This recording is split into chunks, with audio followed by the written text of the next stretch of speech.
परमात्मा को पाने तथा उसका वास्तविक लाभ प्राप्त करने के लिए पवित्र बाइबल में प्रमाण है कि प्रभु ने मनुष्य को अपना ही स्वरूप बनाया। 6 दिन में सृष्टि रचकर 7वें दिन विश्राम किया। कुरान शरीफ में प्रमाण है कि हजरत मोहम्मद को खुदा स्वयं कह रहे हैं कि मैंने तुम्हें उस परमात्मा की महिमा बताने के लिए भेजा है। वो परमात्मा कबीर है जिसने 6 दिन में सृष्टि रची तथा 7वें दिन तख्त पर जा विराजा। उसकी खबर किसी बाखबर से पूछकर तो देखो। कृपया अवश्य सुनिए जगत गुरु तत्वदर्शी संत रामपाल जी महाराज के अमृत वचन। नमस्कार दर्शकों, मेहंदीपुर और सालासर बालाजी के नाम से तो आप बखूबी परिचित होंगे। जिस स्थल पर है लाखों भक्तों की आस्था निहित, धारणा है कि यहाँ हर संकट का निवारण होता है सुनिश्चित। हर वर्ष हजारों लाखों लोग सालासर बालाजी और मेहंदीपुर बालाजी जाकर अपने संकट निवारण के लिए अर्जी लगाते हैं। कई संत महंत भी मौजूद हैं जो बालाजी दरबार लगाकर सिद्धि शक्तियों के द्वारा लोगों का भूत, भविष्य और वर्तमान बताते हैं। पर अब हो जाएं आप सावधान, क्योंकि वहां के सिद्ध युक्त महंत को भी नहीं मिला समाधान। मिलिए बालाजी दरबार में महंत रह चुके आशीष रुद्रा जी से। इन्होंने 15 वर्ष तक लगातार बालाजी की साधना की और 7 वर्ष तक गुरुपद पर रहे। ये श्याम शक्ति बालाजी और शिव शक्ति बालाजी दरबार लगाया करते थे। गांव-गांव जाकर बालाजी का प्रचार और सुंदर कांड का पाठ भी किया। इनके ऊपर खुद बालाजी की शक्ति का आह्वान होता था, जिससे प्रभावित होकर इनके हजारों शिष्य बन गए, जिनका ये भूत, भविष्य, वर्तमान सब बता दिया करते थे। पर हैरानी की बात तो ये है कि जब इनके खुद के ऊपर संकट आया तो वहां इनकी शक्तियां विफल होती नजर आने लगी। ये स्वयं व बालाजी दरबार के संत महंत भी इनकी समस्या का समाधान नहीं कर पाए। दर्शकों, इनका रहस्यमयी भक्ति सफर सुनकर आपके भी होश उड़ जाएंगे कि आखिर क्यों इन्होंने पल भर में गुरुपद त्याग कर ग्रहण कर ली तत्वदर्शी संत रामपाल जी महाराज की शरण, जिन्होंने इनके अज्ञान पर ज्ञान से आक्रमण कर इन्हें सच्चाई से रूबरू करवाया। जानिए पूरी सच्चाई आखिर क्यों बालाजी के लोकप्रिय महंत को लेनी पड़ी पूर्ण संत की शरण। चलिए अब आपको सुनाते हैं आशीष जी की रहस्यमयी भक्ति सफर की कहानी, उन्हीं की जुबानी। नमस्कार सर। नमस्कार सर। सर क्या नाम है आपका? आशीष रुद्रा। आशीष जी आप कहाँ से हैं? उत्तराखंड के शहर काशीपुर से। आशीष जी संत रामपाल जी महाराज से नाम दीक्षा आपने कब ली? संत रामपाल जी महाराज जी से नाम मैंने 1 अगस्त 2021 को लिया था। आशीष जी संत रामपाल जी महाराज से नाम दीक्षा लेने से पहले क्या आप कोई भक्ति साधना भी करते थे? जी सर, संत रामपाल जी महाराज जी की शरण में आने से पहले मैं और मेरा पूरा परिवार 15 साल से बालाजी महाराज जी की अटूट साधना किया करते थे। बालाजी महाराज जी के मंगलवार के व्रत भी रखा करते थे और 40-40 दिन के बालाजी महाराज जी के व्रत रखते थे और सुबह को 1 लौंग का जोड़ा गंगा जल का सेवन करते थे और शाम को संध्या के समय दूध और फल का आहार किया करते थे। और हम ओम हंता हनुमंता नमः का जाप करते थे, ओम बटुक भैरवाई नमः का जाप करते थे। 108 माला ऐसी हम 33 माला पर डे किया करते थे। और 7 साल से मैं खुद बालाजी महाराज जी की गद्दी लगाया करता था। श्याम शक्ति बालाजी दरबार और शिव शक्ति बालाजी दरबार के महंत के पद पर विराजमान था। साथ ही साथ गांव-गांव जाकर हम बालाजी महाराज का प्रचार किया करते थे और सुंदरकांड का पाठ करते थे। और जितनी भी बालाजी दरबार में जितनी भी क्रियाएं होती हैं वो मैं सब करता था। भूतों की पूजा करना, क्योंकि बालाजी महाराज जी के साथ एक प्रेत राज सरकार है। आपको नाम से ही पता चला होगा कि प्रेत राज सरकार, बालाजी समाज जो भी है सब भूतों की पूजा करता है और हम उसके महंत थे। बालाजी महाराज जी की साधना जितनी भी है वो भूतों से संबंधित है, क्योंकि दरबार के अंदर जितने भी लोग आते थे वो भूतों से ग्रस्त, समस्याओं से ग्रस्त लोग आते थे और हम बालाजी महाराज की शक्ति का आह्वान होता था मेरे शरीर के ऊपर और उस शक्ति के माध्यम से हम उनका भूत, भविष्य, वर्तमान बताया करते थे। और एक गुरु गद्दी पे विराजमान थे। कम से कम हमारे 1000 प्लस शिष्य थे जो दरबार में आया करते थे।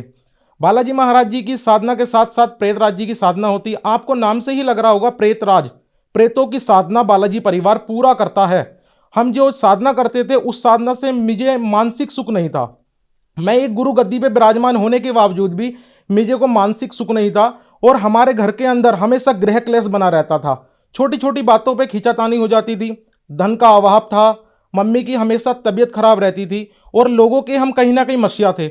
मेरे को लोग गुरु कहते थे और अपनी परेशानी का समाधान मेरे से पूछते थे और मैं खुद मेरे घर के अंदर खुद परेशानियों का पहाड़ टूटा हुआ था। सर, जैसे कि आपने बताया कि आप बालाजी महाराज जी की गद्दी लगाते थे और आप एक महंत भी थे, तो फिर संत रामपाल जी महाराज की शरण में क्यों आए? क्या मजबूरी रही आपकी? सर, आपने बहुत अच्छा क्वेश्चन करा। संत रामपाल जी महाराज जी की शरण में आने का मेरा एक बहुत महत्वपूर्ण कारण रहा। जैसे कि मैं 15 साल से बालाजी महाराज जी की मैं और मेरा पूरा परिवार साधना कर रहा था और 7 साल से मैं खुद एक गुरु गद्दी पे विराजमान था।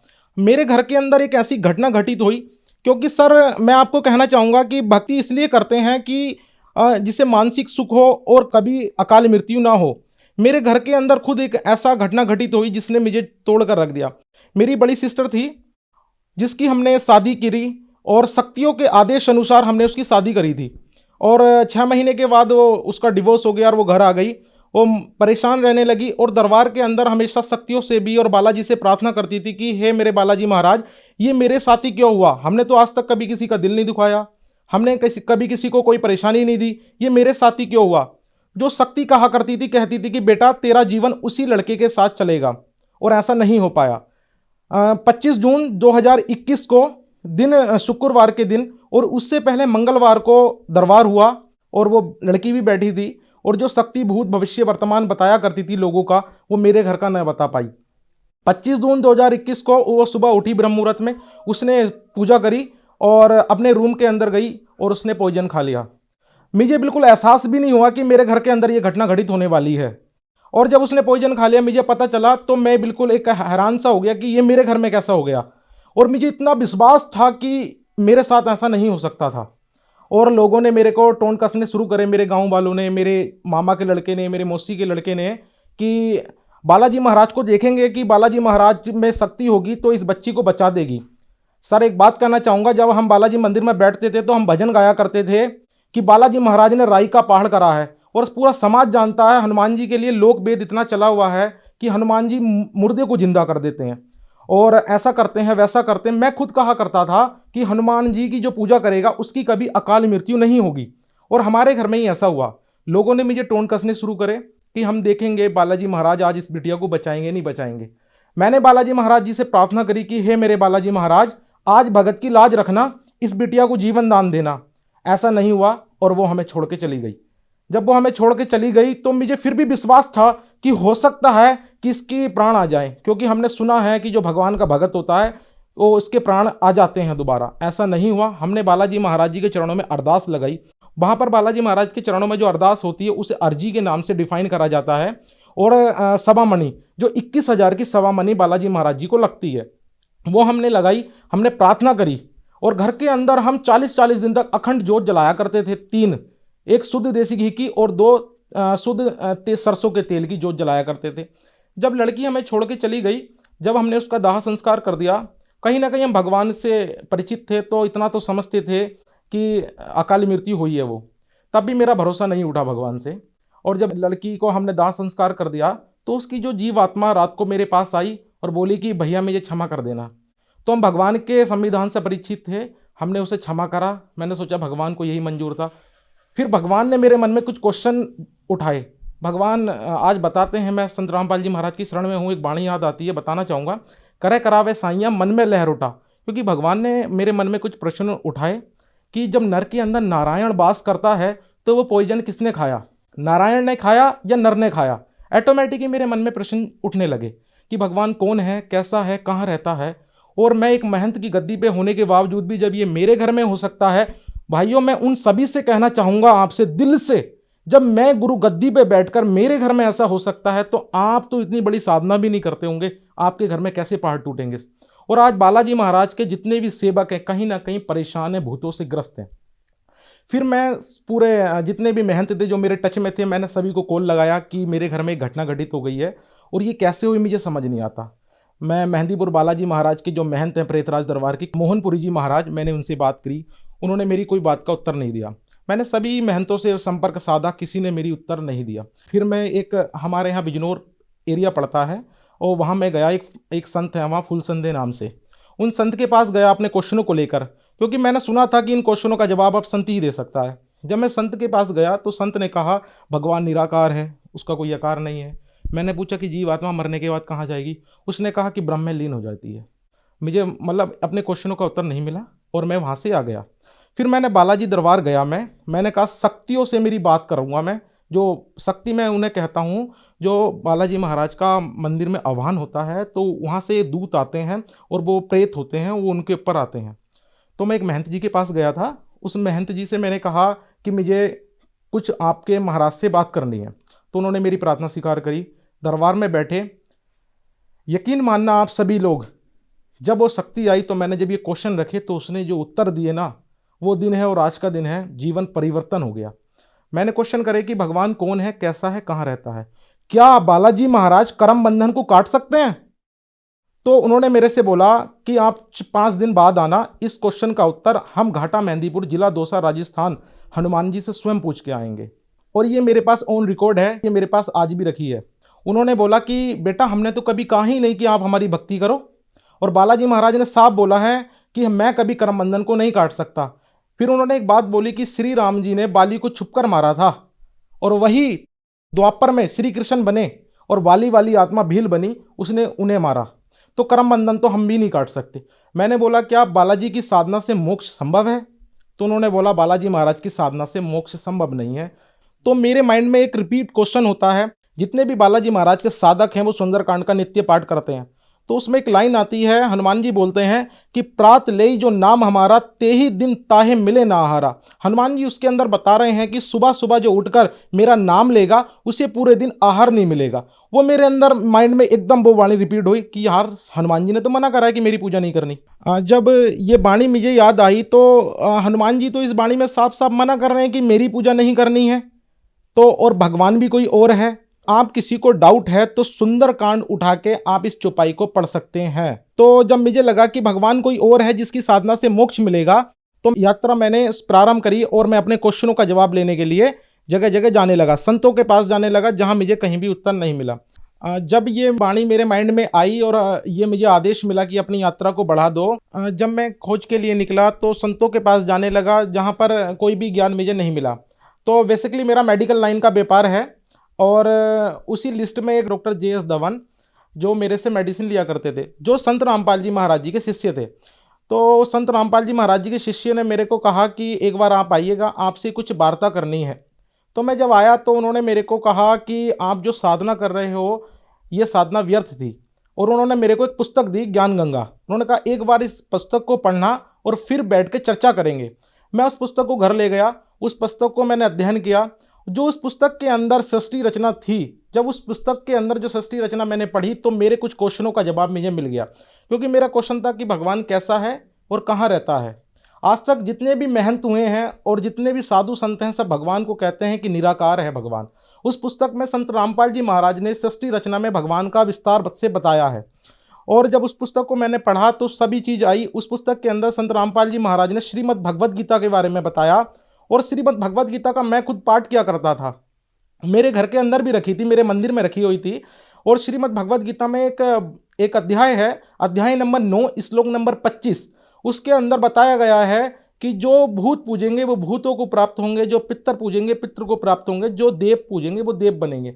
जब मैंने ये वाणी पढ़ी उसके अंदर और ये मैंने मैच करी तो वो पाई मैंने उसके अंदर, बालाजी समाज जो भी है वो सब भूतों की पूजा करता है। तो मानसिक सुख और शारीरिक सुख कभी उन्हें हो ही नहीं सकते, क्योंकि शास्त्रों से विरुद्ध साधना कर रहे थे वो, ठीक है। और साथ ही साथ जब मैंने आगे पढ़ा तो सारा ज्ञान संत रामपाल जी महाराज जी का वो जो शास्त्रों से प्रमाणित पाया। आगे मैंने उसके अंदर एक वाणी पढ़ी श्रीमद् भगवद गीता में, संत रामपाल जी महाराज बता रहे थे जब मैं ज्ञान गंगा पढ़ रहा था, अध्याय नंबर 16 के श्लोक नंबर 23 में भगवान बता रहे हैं कि जो शास्त्र विधि को त्याग कर मनमाना आचरण करता है ना तो उसे सुख होता है ना उसे परम शांति होती है। ये मैंने जब मैच करा तो वो श्रीमद् भगवद गीता में पाया। जब मैंने ज्ञान समझ लिया तो 1 अगस्त 2021 को परम पूज्य संत रामपाल जी महाराज जी से नाम दीक्षा ग्रहण करी। सर, जैसे कि आपने बताया कि आप एक महंत पद पर थे और आपके बहुत सारे शिष्य थे, तो पहले आपके शिष्यों को आपसे लाभ हुआ और बाद में आपके शिष्यों को आपसे लाभ नहीं हुआ या आपको ही लाभ नहीं हुआ, ये क्या कारण रहा? सर मैं बताना चाहूँगा, जब मैंने संत रामपाल जी महाराज जी का ज्ञान सुना तो पाया कि संत रामपाल जी महाराज जी बताते हैं कि जो पुण्य होते हैं हमारे पिछले ज़माने के पिछले कर्म जो होते हैं, उसी से मेरी बैटरी चार्ज थी और उन्हीं पुण्य से मैं उन शिष्यों को लाभ दे रहा था। और जब मेरी बैटरी डिस्चार्ज हो गई, आगे चार्जर मिला नहीं, आगे गुरु मिला नहीं, जब मेरी बैटरी डिस्चार्ज हो गई तो मुझे हानि होने लगी। आज अधिकतर समाज बालाजी महाराज और हनुमान जी की साधना कर रहा है, जो पूर्णतः वेदों से प्रमाणित नहीं है। शास्त्रों में कहीं भी हनुमान जी की पूजा का जिक्र भी नहीं है। हनुमान जी तो खुद एक दास थे और हनुमान जी की साधना का श्रीमद् भगवद गीता और चारों वेदों में कहीं भी प्रमाण नहीं है। श्रीमद् भगवद गीता अध्याय नंबर 16 के श्लोक नंबर 23 में भगवान बता रहे हैं, जो शास्त्र विधि को त्याग कर मनमाना आचरण करता है, ना उसे सुख होता है, ना उसे परम शांति मिलती है। जो हमारा समाज है वो श्रीमद् भगवद गीता को तो मानता है, मगर जो उसके अंदर वाणियाँ लिखी हैं, जो उसके अंदर बातें लिखी हैं, उसको नहीं मानता। सर आपने संत रामपाल जी महाराज जी से नाम दीक्षा ली, तो क्या संत रामपाल जी महाराज से नाम दीक्षा लेने के बाद आपको लाभ मिले? हाँ जी, संत रामपाल जी महाराज जी से, परम पूज्य संत रामपाल जी महाराज जी से नाम लेने से पहले मेरी आर्थिक स्थिति बहुत कमज़ोर थी और मैं जिस कार्य को भी करता था मुझे उसमें लाभ नहीं होता था। ठीक है, संत रामपाल जी महाराज जी से जब मैंने नाम दीक्षा ली, उसके कुछ समय के बाद मालिक ने दया करी, संत रामपाल जी महाराज ने दया करी, एक मेरा होलसेल का मेडिकल स्टार्ट हुआ और साथ ही साथ हमारा एक मशरूम का यूनिट भी है, रश्मि मशरूम फार्मिंग के नाम से। और मेरा होलसेल में मेडिकल है, मेरी खुद की संत रामपाल जी महाराज जी की दया से मेरी खुद की एक फर्म है जिसमें हमारी मेडिसिन आती हैं और हम मार्केट में सेल करते हैं। पहले जो हम काम कर रहे थे मार्केट के अंदर काफ़ी पैसा फंस जाया करता था, जो निकल नहीं पाता था। एक बार मेरे साथ ऐसा हुआ कि एक मेरी पार्टी है, उसने काफ़ी माल ले लिया और मुझे पैसा नहीं दिया। और जब मैं संत रामपाल जी महाराज जी की शरण में आया, मैंने मालिक संत रामपाल जी महाराज जी से प्रार्थना करी और वो पैसा मेरा रिकवर हो गया। भगवान ने लाभ तो समय समय पर दिए हैं। जैसे मेरी मम्मी थी, उसे बहुत परेशानी रहा करती थी पहले भी। संत रामपाल जी महाराज जी की शरण में आने से पहले उन्हें काफ़ी परेशानियाँ थीं। उन्हें एक लंग्स में प्रॉब्लम थी टीबी की, जो ब्लीडिंग आ जाया करती थी, खांसी के अंदर उन्हें ब्लीडिंग आ जाया करती थी। जब हमने संत रामपाल जी महाराज जी से नाम उपदेश लिया, उसके कुछ समय के बाद संत रामपाल जी महाराज जी के आशीर्वाद से उनकी परेशानी पूर्णतः के साथ खत्म हो गई। आज उन्हें थोड़ी बहुत भी कोई दिक्कत होती है तो 10-15 रुपए की टैबलेट से रिकवर हो जाती हैं। पहले हमारे घर के अंदर हर महीने 10 से 15 हज़ार की मेडिसिन आती थी। मेरे पिताजी नशा करते थे और सुरती का सेवन करते थे और हमारे समझाने पर भी वो उसे छोड़ नहीं पा रहे थे। परमात्मा संत रामपाल जी महाराज जी का जिस दिन उन्होंने नाम दीक्षा ली, उसी दिन से उन्होंने नशा त्याग दिया। अभी एक घटना हमारे साथ घटित हुई, मेरी छोटी सिस्टर है, उसने भी संत रामपाल जी महाराज जी से नाम उपदेश ले रखा है। वो अपने कॉलेज से आ रही थी स्कूटी से और सामने से एक ट्रक आया, उसकी टक्कर हो गई। आगे से स्कूटी पूरी तरह से ख़त्म हो गई। कोई भी उस स्कूटी को देखेगा तो जज नहीं कर सकता कि व्यक्ति जिंदा है।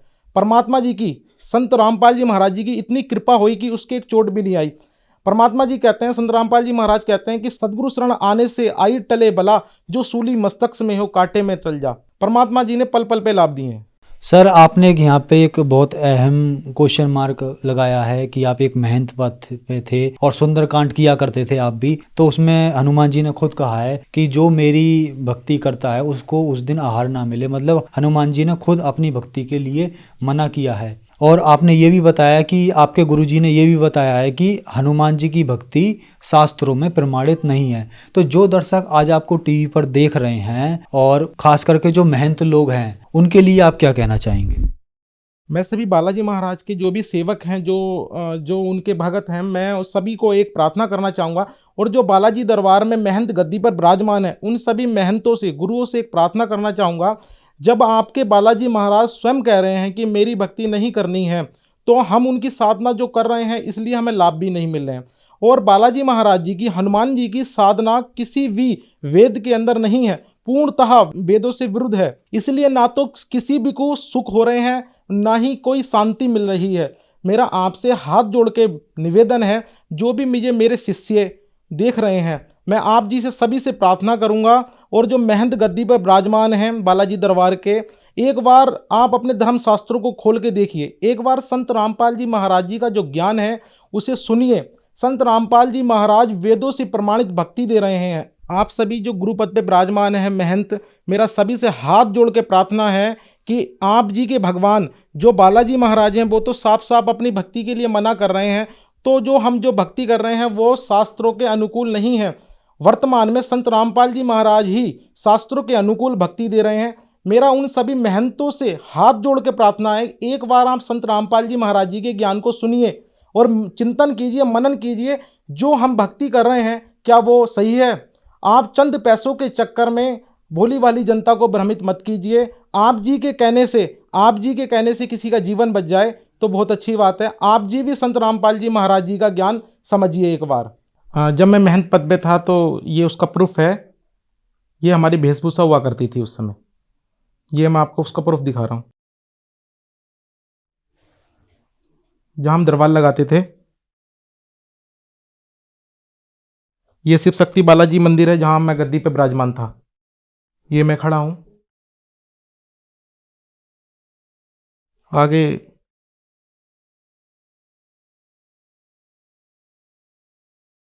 मैं गद्दी पे बैठा हूँ यहाँ पर। सर, संत रामपाल जी महाराज से नाम दीक्षा कैसे ली जा सकती है? संत रामपाल जी महाराज जी से नाम दीक्षा लेने के लिए विभिन्न चैनलों पर संत रामपाल जी महाराज जी का सत्संग आता है। जितने भी सोशल मीडिया प्लेटफॉर्म है सभी के ऊपर संत रामपाल जी महाराज जी का सत्संग आता है। उसके नीचे एक स्लाइड चलती है, उस पर आश्रम के नंबर दिए होते हैं। आप जी उस नंबर पे कॉल करके अपना नाम और अपना एड्रेस दें तो आप जी को बता दिया जाएगा कि आपका नज़दीकी नामदान केंद्र कहाँ पर है। आप संत रामपाल जी महाराज से नाम दीक्षा ले सकते हैं। धन्यवाद सर। सत्सई। अब जगत गुरु तत्वदर्शी संत रामपाल जी महाराज जी के सत्संग के माध्यम से उस अद्वितीय आध्यात्मिक ज्ञान के बारे में जानते हैं जिसके माध्यम से आप भी प्राप्त कर सकते हैं ऐसे आध्यात्मिक, मानसिक और भौतिक सुख जो अभी तक आपने सिर्फ मीराबाई, ध्रुव, प्रहलाद जैसे कुछ ही भक्तों की जीवन कथा में सुने होंगे। अब सुनिए तत्वदर्शी संत के संग शास्त्र अनुकूल भक्ति सत्संग, ऐसा अद्वितीय आध्यात्मिक ज्ञान जिसका है सर्वधर्मों के पवित्र शास्त्रों में प्रमाण। उसका तो कहना है कि नहीं तो जो लगेगा उसको राहत अवश्य मिलेगी। तो ये इस तरह की दुर्घटनाएं नहीं होंगी यदि नियम ठीक रखेंगे। जब लग हंसा हमरी आना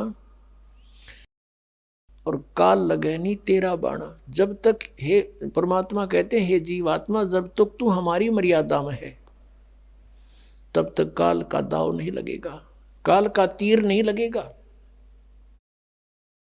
परमात्मा की मर्यादा ये नियम है कि 100 वर्ष तक सतगुरु पूजा, एक दिन आन उपासी, वो अपराधी आत्मा फिर पड़े काल की फांसी। परमात्मा बता रहे हैं कि 100 वर्ष ये साधना कर रहे हो, हमने जो बता रखी है, और एक दिन आन उपासी, एक दिन आन उपासना कर ली, अन्य जो पूजाएं कर दी, तो कहते वो अपराधी आत्मा पड़े काल की फांसी। तो ये मर्यादाएं खंड नहीं होनी चाहिए। हमारे नाम को बहुत दृढ़ता से अपने नियमों का पालन करते हुए आगे बढ़ाना है। फिर देखना खेल मालिक के तो जो निसंतान हैं उनका आगे कोई लेन देन नहीं है, उनका आपस में संस्कार किसी से शेष नहीं है। संत मत के अनुसार वो बहुत उत्तम आत्माएं हैं यदि उनको ये मार्ग मिल जावत है। अन्यथा तो फिर परमात्मा कहते हैं वो तो जो सत साधना नहीं कर रहे वो तो चाहे संतान है या ना है, दोनों एक जैसे। हाँ, जिनके संतान है वो भी बुरे नहीं, क्योंकि मनुष्य जीवन परमात्मा की भक्ति मिल गई, पूरा परिवार भक्ति करे, बच्चों को भी लावे शरण में। फिर उनके जो संस्कार हैं वो बहुत आसानी से हल्के होकर निमट जाएंगे और ये अननेसेसरी चोट नहीं लागने दे भगवान। आयु बढ़ा देगा ये परमात्मा, ये समर्थ शक्ति है। और कोई परमात्मा जिनको हम भगवान मानते थे वो हमारी आयु एक्सटेंड नहीं कर सकते। जैसे हम भगवान विष्णु को समर्थ मानते थे, उन्हीं के अवतार श्री राम और श्री कृष्ण थे। जैसे भक्त प्रश्न करते हैं, कई बार प्रश्न करते हैं कि जैसे श्री कृष्ण जी ने मोर ध्वज राजा के पुत्र तामर ध्वज को आरे से चिराकर जीवित कर दिया था, तो वो समर्थ शक्ति मान लिए। इसी एक एग्जाम्पल था। परमात्मा कबीर जी ने कहा, धर्मदास जी ने यह प्रश्न किया था, तो परमेश्वर ने कहा कबीर देव जी ने धर्मदास जी से कि श्री कृष्ण जी ने अपना सगा भांजा क्यों नहीं जीवित किया अभिमन्यु, जब वो पहले दिन महाभारत के युद्ध में मारा गया था। उसका सगा भांजा था, सुभद्रा का पुत्र था। श्री कृष्ण जीवित नहीं कर सका, जिसकी आवश्यकता थी जीवित करने की, और वहां जा पंगा लिया, मोरध्वज का बेटा कटवा के जीवित कर दिया। धर्मदास एकदम स्तब्ध हो गया कि भगवान सच्ची बात है, उनका तो कुलनाश हो रहा था और वहां भगवान उसको जीवित नहीं कर सके। तो प्रश्न किया क्या कारण है प्रभु। तब परमेश्वर ने बताया कि ताम्रध्वज की आयु शेष थी और इतनी सिद्धि इनमें है कि उसको आपे कटवाया, आपे जीवित कर दिया। लेकिन अभिमन्यु की आयु शेष नहीं थी, श्री कृष्ण कुछ नहीं कर सके और ना कर सकते। तब धर्मदास ने कहा कि भगवान सचमुच वहां तो अति आवश्यकता थी उसके जीवित करने की। सूरवीर योद्धा था और साथ में जरूर थी, युद्ध हो रहा था, पांडवों का कुलनाश हो रहा था। तो इस प्रकार परमात्मा हमें याद दिलाते हैं कि तुम कौन राम का जपते जापम, ताते कटे ना ये तीनों तापम। अब प्रसंग चल रहा है कि जैसे हम इस परमेश्वर की शरण में आएंगे तो ये हमारी आयु भी बढ़ाएगा। ये समर्थ शक्ति है, परमेश्वर है, ये पूर्ण परमात्मा है। अब वेद गवाही देते हैं कि भगवान उम्र बढ़ा देता है, लेकिन वो है कौन परमात्मा? वो पूर्ण ब्रह्म है, कबीर देव है।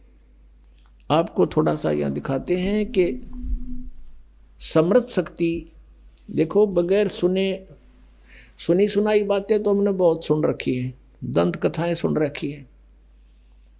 जब तक आप आंखों नहीं देख लोगे प्रमाणों को, आपको विश्वास नहीं हो सकता।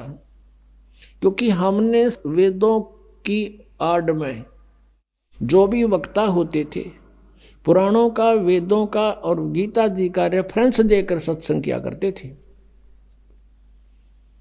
और हम ये सोचा करते थे कि संस्कृत के विद्वान हैं, संस्कृत साथ बोल रहे हैं, इन्होंने सदग्रंथों को सही जाना होगा।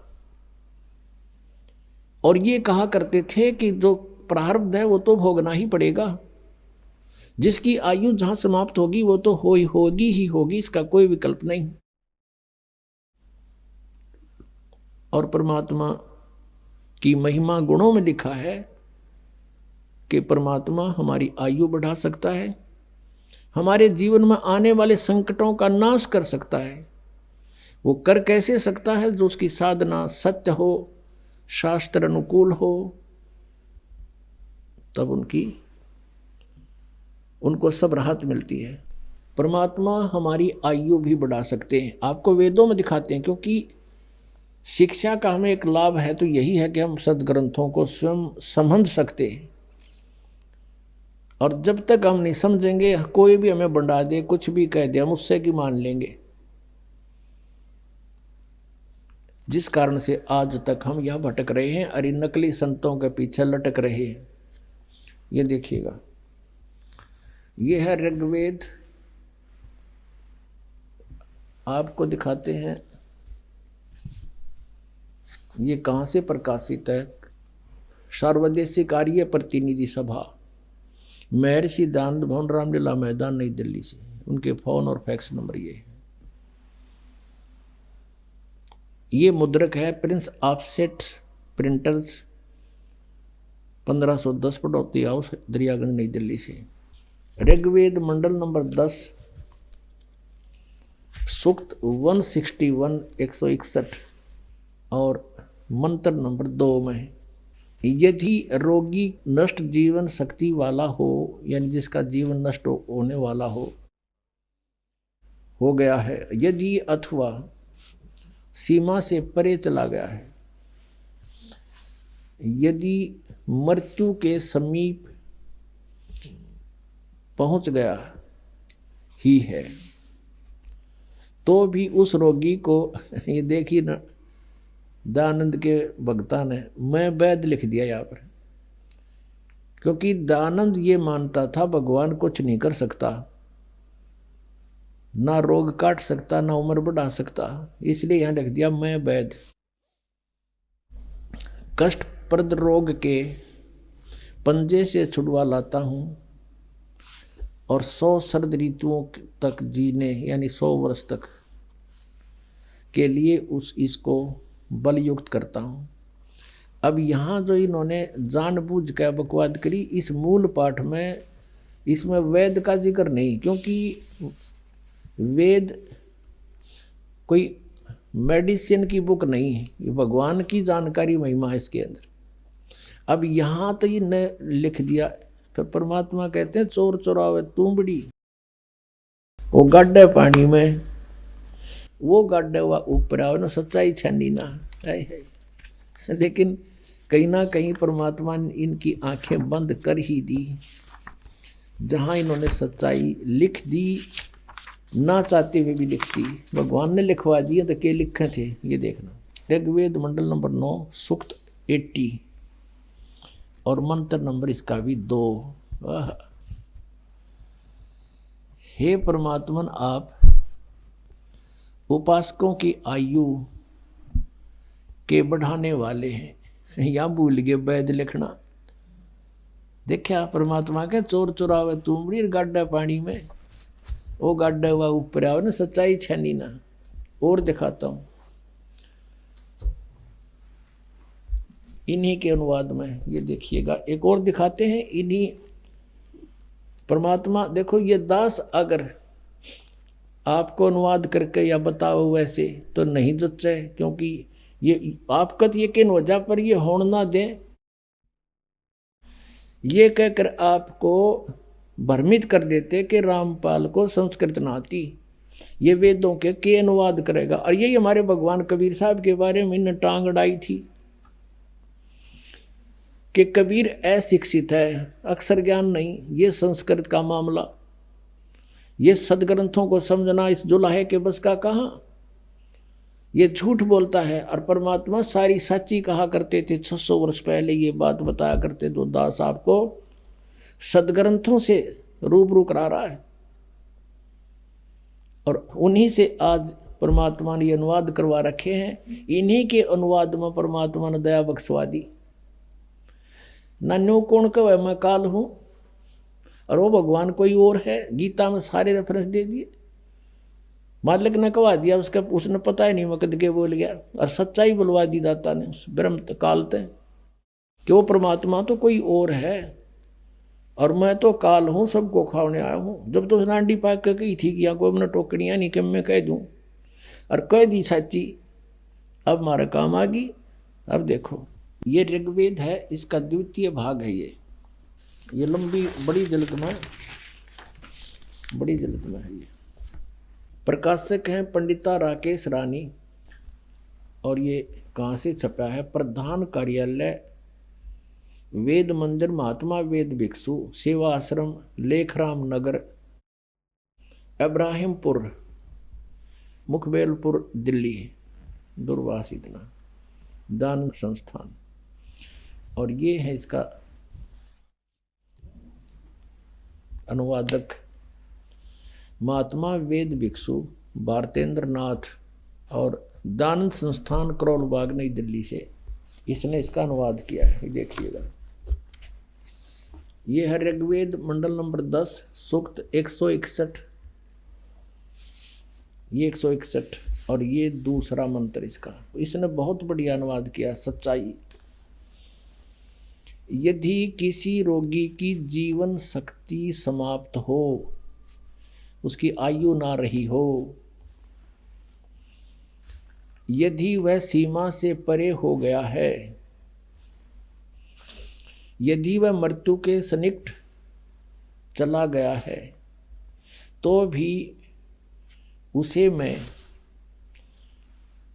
भारी कष्टप्रद रोग के पंजे से मुक्त कराऊं तथा उसे 7 वर्ष यानी 100 वर्ष के जीवन हेतु बल संपन्न करूं।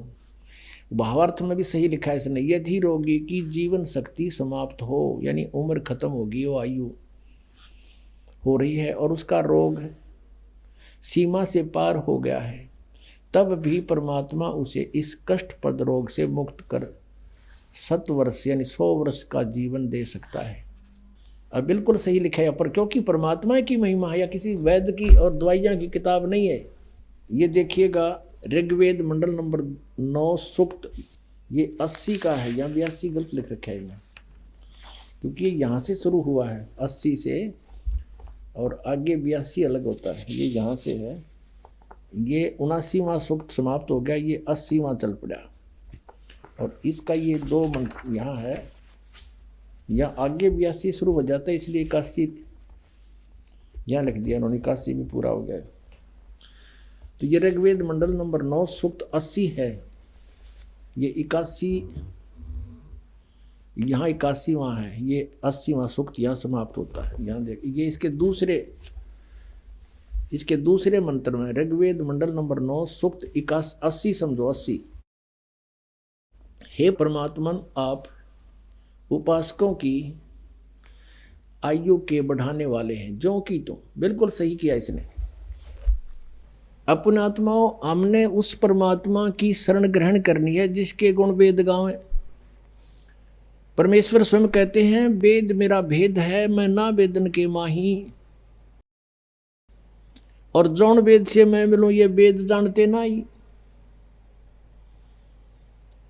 इन चारों वेदों के अंदर कबीर परमेश्वर कहते हैं मेरा ही गुणगान है।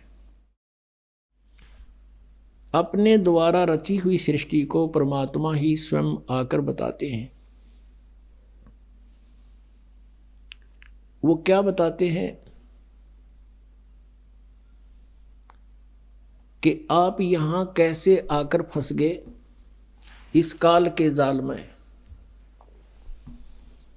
जब तक हमें ये बात गहराई से नहीं समझ में आवेगी कि हम कैसे काल के जाल में फंसे,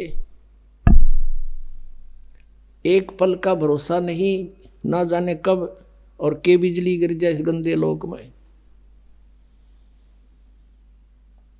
हम एक प्रजा हैं, यहाँ के राजाओं की दुर्गति, अचानक मृत्यु देखकर हमें ये विश्वास हो जाना चाहिए कि ये लोग ठीक नहीं। लेकिन हमारे ऊपर इतना प्रेशर है इस काल भगवान का, हम सोचने की ट्राई भी करते हैं तो हमें इतना टाइम नहीं, और जब ये मृत्यु हो जाती है टाइम में टाइम कुत्ता बन के सैर सपाटे कर, कदे इधर घूम रहा कदे इधर खका ठा रहा है, सारा दिन चैन नहीं। एक भक्त अपने मित्र से कहा करता कि आज सत्संग में चलेंगे। पहले दोनों मित्र थे, जब ये ज्ञान समझ में आने के उपरांत वो अपने मित्र से कहता है कि आओ सत्संग में चलेंगे। वो कहता भाई फुर्सत नहीं, टाइम नहीं मेरे पास। और मित्र का फर्ज बनता है कि वो रह रहकर उसको बताता है कि ये बाद में पछताएगा। रह रहकर वो जाता है, समझाने की चेष्टा करता है, आखिर में निष्कर्ष यही निकलता है, वो कह देता है मुझे फुर्सत नहीं, टाइम नहीं। बहुत बार कहा, उसने यही उत्तर दिया। एक दिन उसकी मृत्यु होगी, अनुपदेशी मित्र की। अब उसको ले जा रहे थे उठा के उसका अंतिम संस्कार करने के लिए। अब वो उपदेशी मित्र भी उसके साथ साथ चल रहा था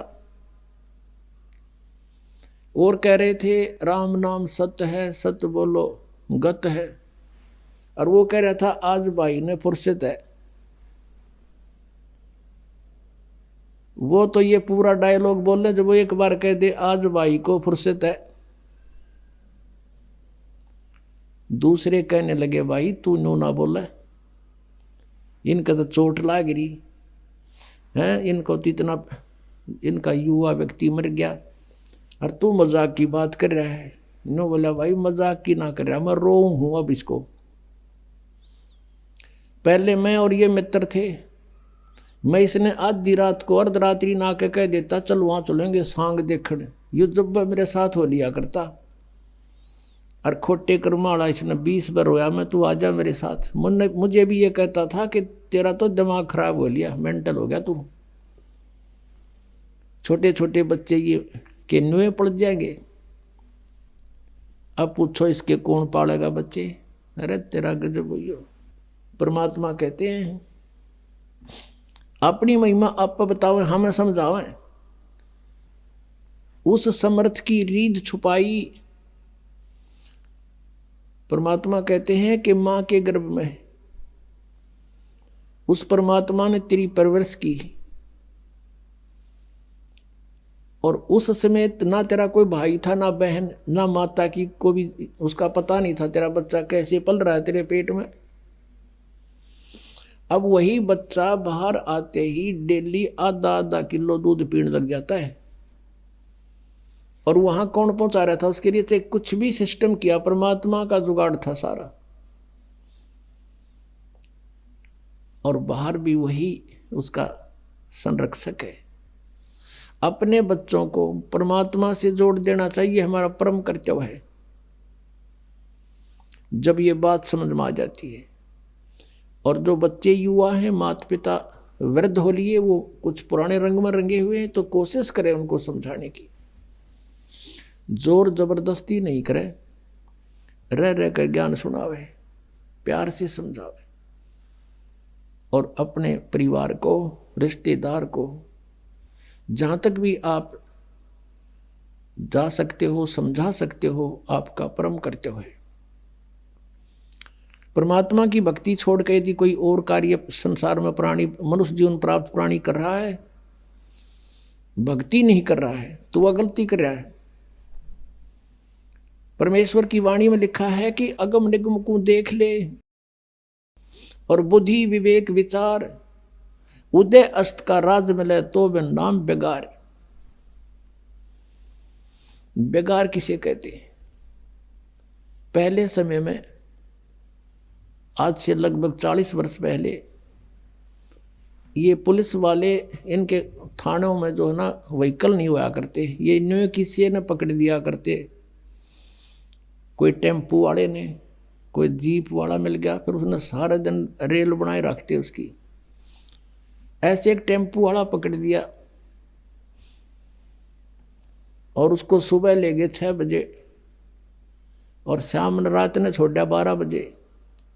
सारा दिन उसको, उससे अपने जो काम बस गए थे, कितना रेड लगानी थी, कोई पकड़ना था, वो सब जगह ले गए उसने। और तेल भी उसने डाला अपने पैसों से, और अपना ही खर्चा पूरा किया सारा दिन। और एक पल पंजा टेक्या नहीं उसके टेम्पू का, उधर चलो उधर चलो वहां चलो। अगले दिन वो अपने उस स्टैंड पाया जहां वो सवारी ढोया करता। उन्होंने पूछा भाई कल नहीं आया, क्या बात होगी? वो कह रहा था मैं बेगार में फंस गया, कल बेगार में फंस गया। कल सुबह ले गए थे 6 बजे पुलिस वाले, रात ने छोड़ा 12 बजे, और 200 रुपये अपने पल्ले तला दिए। उस समय 200 रुपये तो आज के 20,000 थे न, सोच ले। तो वह बेगार थी, सारा दिन तो उसका न पहिया नहीं टिक्या की तय, यानी मेहनत तो इतनी करी और खर्चा करते होया, इसको बेगार कहा करते हैं। आज कोई राजा बना है, कोई मंत्री, मुख्यमंत्री, प्रधानमंत्री, चाहे पृथ्वी का भी शासक क्यों ना हो, यदि वो भक्ति नहीं करता, वो बेगार कर रहा है, अपने पुण्यों का नाश कर रहा है, 1 मिनट की फुर्सत नहीं। परमात्मा कहते हैं 3 लोक का राज जीव को जय कोई दे, लाख बधाई के करे जय नहीं नाम तने।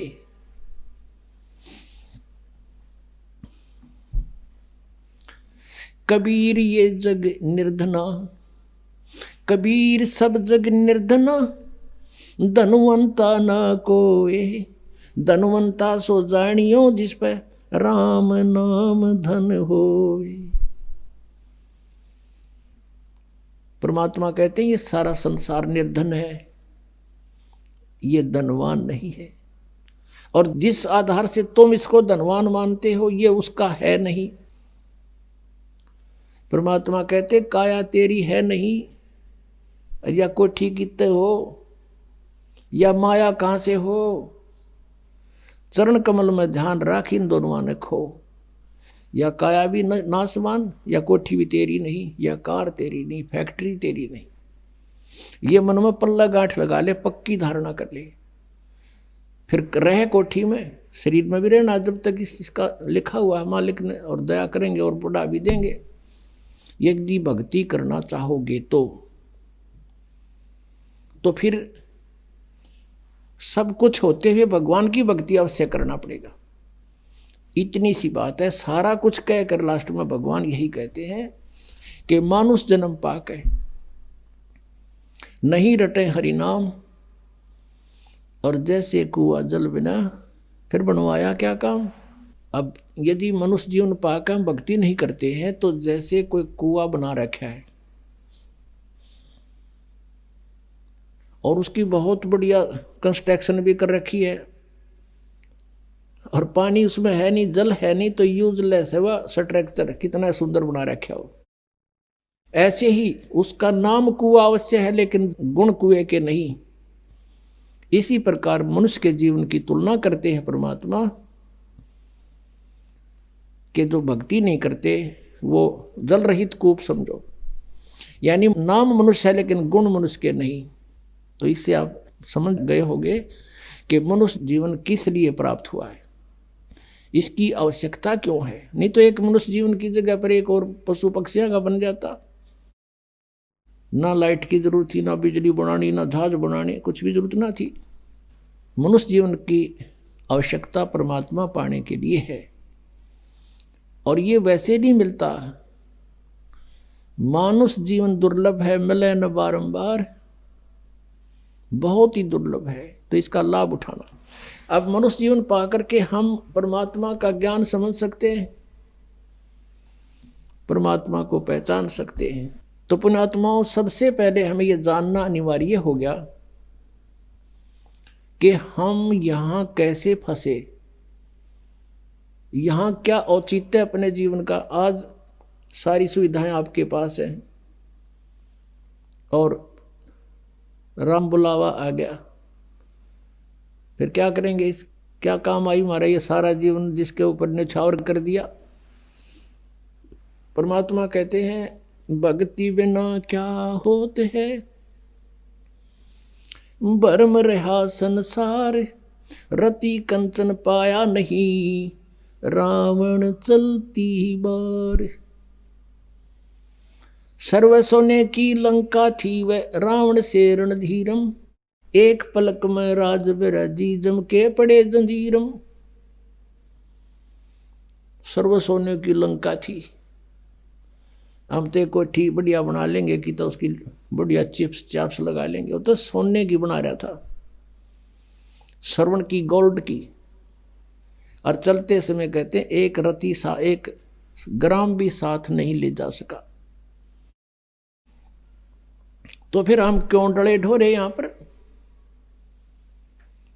इसके पीछे एक बहुत बड़ा षड्यंत्र है यहाँ के भगवान का। भगवान माने स्वामी का, वैसे भगवान नहीं है, यहाँ के मालिक का। अब जो परमात्मा की डेफिनेशन, परमात्मा की संज्ञा, उपमा, वो यहाँ सब पर लागू हो जाती है। वो अपने को फिर सभी स्वामी, भगवान, मालिक को वहां लाग जाए। जैसे कोई अधिकारी है उसको भी साहब कहते हैं, और जो मंत्री है वो भी साहब कहलाता है, मुख्यमंत्री साहब, प्रधानमंत्री साहब। तो यहां कहने का भाव यह है कि ये भगवान नहीं है, ये इनका सत्र दूसरा है भगवान का इस काल का, और यो भी भगवान कहलाता है लेकिन भगवान नहीं है। इसलिए गीता जी अध्याय नंबर 15 के श्लोक 16 और 17 में निर्णायक ज्ञान दिया है। 16 श्लोक में कहा है कि सरपुरुष और अक्षर पुरुष, इस संसार में ये दो पुरुष, दो प्रभु प्रसिद्ध हैं। इन दोनों के अंतर्गत जितने भी प्राणी हैं वो तो नाशवान है और जीवात्मा किसी की मरती नहीं, और ये दोनों भी नाशवान हैं। इसलिए 15वें अध्याय के गीता जी के 17वें श्लोक में कहा है कि उत्तम पुरुष है तू अन्य परमात्मा इति उदाहरते। उत्तम पुरुष, पुरुषोत्तम, श्रेष्ठ प्रभु, श्रेष्ठ परमात्मा तो कोई और है, इन दोनों से न्यारा है, सर्वपुरुष और अक्षर पुरुष से। वो तीसरा कौन है? गीता जी अध्याय नंबर 8 के श्लोक नंबर 1 में अर्जुन ने प्रश्न किया कि आप जी ने जो 7वें अध्याय के 29वें मंत्र में गीता जी में कहा है कि तत्व को जानकर, सारे अध्यात्म को जानकर और सब कर्मों से परिचित होकर के प्राणी केवल जरा और मरण से छूटने का ही प्रयत्न करता है। उस तत्वरम को जानने के बाद एक व्यक्ति यहाँ के संसार की किसी वस्तु की डिमांड नहीं करता, अपना जरा माने बुढ़ापा। अभी आपने सुने जगत गुरु तत्वदर्शी संत रामपाल जी महाराज के मंगलमय सत्संग प्रवचन। आइए अब सुनते हैं उन भक्तों के अनुभव जिन्होंने संत रामपाल जी महाराज के प्रमाणित ज्ञान से प्रभावित होकर नाम दीक्षा लेकर अनेकों लाभ प्राप्त किए। अध्यात्म का सही मार्ग और सही मार्गदर्शक न मिल पाने के कारण ही लोगों को अपने कष्ट और समस्याओं को भुगतना पड़ता है। अमरोहा उत्तर प्रदेश की रहने वाली पिंकी जी भी उन्हीं लोगों में से एक हैं। इनके पिताजी नशे की लत से ग्रस्त थे। माताजी और नानी जी को भी कई बीमारियों ने घेरा हुआ था। दुख तो मानो इनकी जिंदगी में अनचाहे मेहमान बनकर हर दिन दस्तक दे रहे थे। लेकिन कहते हैं ना, मनुष्य को जब सही मार्गदर्शक मिल जाए तो जीवन को एक नई दिशा प्रदान होती है। ऐसा ही कुछ इनके साथ भी हुआ जब इनके पिताजी को मिली अध्यात्म मार्ग के सच्चे मार्गदर्शक तत्वदर्शी संत रामपाल जी महाराज जी की शरण, जो वर्तमान समय में सभी के विघ्नों का निवारण कर रहे हैं। आप भी आश्चर्यचकित हो जाएंगे कि विघ्नहर्ता संत रामपाल जी महाराज जी की शरण ग्रहण करने के बाद पिंकी जी ने अपने जीवन में कई चमत्कारिक परिवर्तन महसूस किए और सर्व दुखों का निवारण अपने आंखों होता देखा है। संत जी द्वारा दी गई सतभक्ति के फलस्वरूप ही आज ये सुखी जीवन व्यतीत कर रही हैं। अब आप स्वयं ही सुनिए पिंकी जी के जीवन परिवर्तन की सच्चाई, उनकी आप बताइए। नमस्कार जी। सत साहिब जी। क्या नाम है जी आपका? पिंकी चौधरी। कहाँ से आए हैं आप? यूपी अमरोहा से। संत रामपाल जी महाराज से नाम दीक्षा आपने कब ली? 10 जनवरी 2014 को। संत रामपाल जी महाराज से नाम दीक्षा लेने से पहले आप क्या भक्ति साधना करते थे? मैं संत रामपाल जी महाराज से नाम दीक्षा लेने से पहले शंकर भगवान जी की भक्ति करती थी और बचपन से ही करती थी, जैसे उनके व्रत रखना। लेकिन परमात्मा की जो बंदी छोड़ सतगुरु रामपाल जी महाराज है, उनकी दया इतनी हुई कि मैं किसी और अन्य देवी देवताओं को नहीं मानती थी सिवाय शंकर भगवान जी की। मैं उनके ही व्रत रखती थी और किसी गुरु के चक्कर में नहीं पड़ी थी। मुझे कोई मोक्ष के बारे में या किसी गुरु के बारे में कोई जानकारी नहीं थी। शंकर भगवान जी की भक्ति करते करते आपको क्या क्या लाभ हुए? लाभ पहले तो कुछ नहीं पता था कि इनसे ये लाभ भी दे सकते हैं या नहीं दे सकते, लेकिन मुझे कोई लाभ नहीं हुआ है। जो मेरी मम्मी पापा थे, मेरे पापा जी बहुत ड्रिंक करते थे, मम्मी इतनी बीमार रहती थी, बहुत ज़्यादा बीमार रहती थी, लेकिन उनसे कोई लाभ नहीं हुए। मैं यही सोचती थी, हे शंकर भगवान जी मेरे पापा की ड्रिंक छुटवा दो, हमारी आर्थिक स्थिति सही हो जाएगी, लेकिन कोई लाभ नहीं हुआ मुझे। संत रामपाल जी महाराज के बारे में जानकारी आपको कहाँ से मिली? मेरे मामा जी हैं जो देवपाल भगत जी हैं देहराचक से, वो संत रामपाल जी महाराज जी से नाम दीक्षा लेकर गए हुए थे। उन्होंने मुझसे कहा था, क्योंकि मैं अपने मामा जी के घर पे गई हुई थी, गर्मी की छुट्टी थी, वो सत्संग सुनते थे बंदी छोड़ सतगुरु रामपाल जी महाराज जी का। तो जब वो सत्संग सुनते थे, हम सीरियल देखते थे। हम बोलते थे कि भैया आप क्या देखते हो, ये हमें अपने सीरियल देखने दो, ये तो रोज़ ऐसे ही दिखाते हैं, एक ही पुस्तक को खोल के बार बार दिखाते हैं, पता नहीं आप क्या देखते हो। तो वो कहते थे, पागल तेरी समझ में नहीं आएगा, जब जिस दिन तू नाम लेगी ना, तुझे ज्ञान होगा, तब देखना, तू भी रोए करेगी। तो मैंने बोला नहीं नहीं ऐसी कोई बात नहीं है।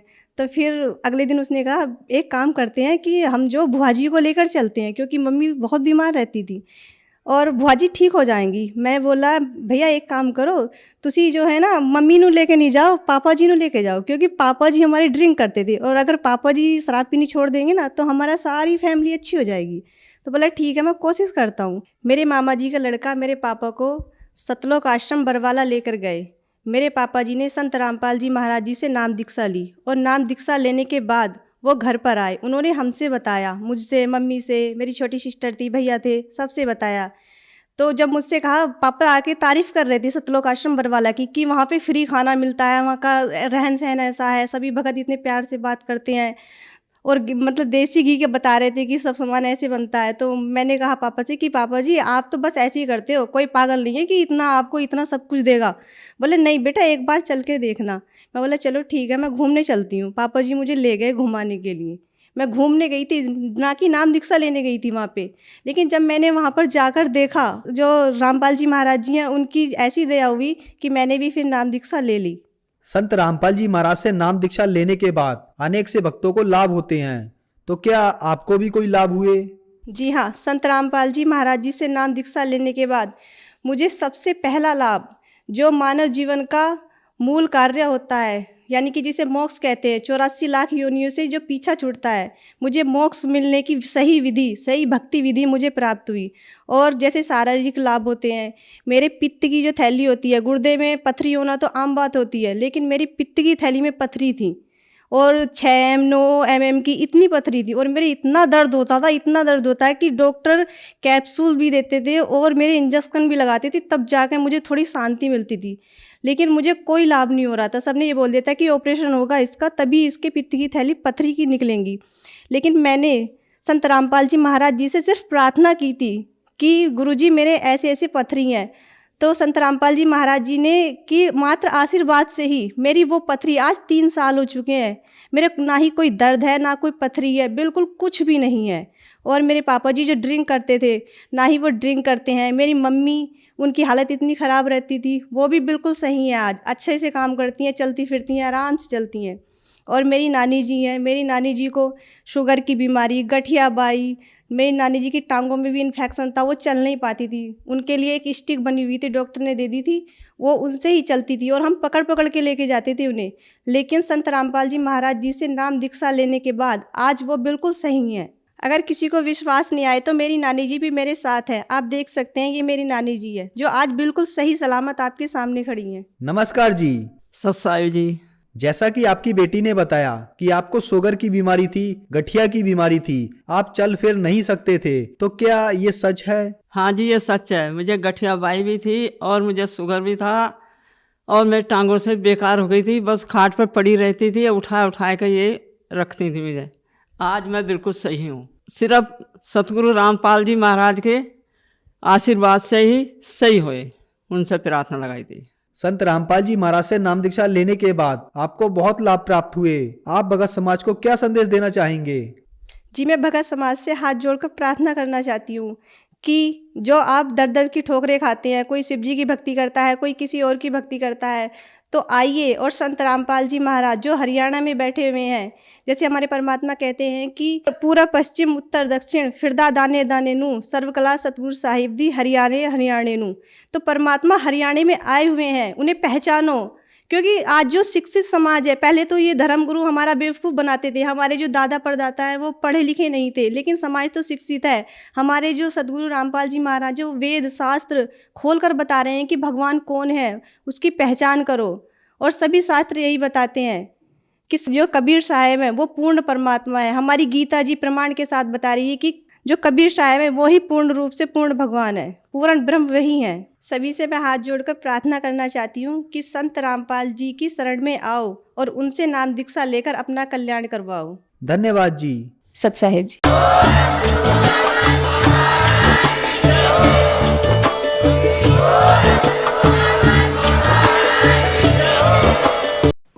आप सुन रहे थे जगत गुरु तत्वदर्शी संत रामपाल जी महाराज के मंगल प्रवचन। अधिक जानकारी के लिए संपर्क करें